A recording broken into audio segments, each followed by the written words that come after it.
dito ang una natin ruta sa may paahon ng Muson. Ikot tayo pa San Jose, tapos rekta tayo ng Kaypian. So yan, medyo nagbago yung ihip ng hangin. Joke lang. Parang mabibiting kasi ako kung doon lang sa San Jose del Monte. Diretso na tayo ng Philippine Arena.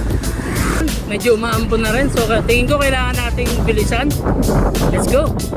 So yun, nakapasok na tayo dito sa may kanto papuntang Philippine Arena. Wala namang ulan dito. Doon sa dinaanan natin, ang lakas. Medyo basa na nga ako. Ewan ko lang kung kita. Madilim kasi dito. Medyo malapit na rin tayo. Nakaka 10 kilometers na rin tayo. So ayan, mula dito tanaw na yung Philippine Arena. Kaya lang walang mga ilaw, so hindi natin siya makikita. Pero at least nakarating tayo, diba?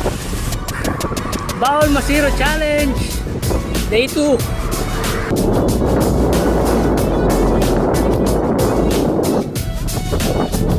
Tapos saan na tayo pupunta? Uwi na tayo.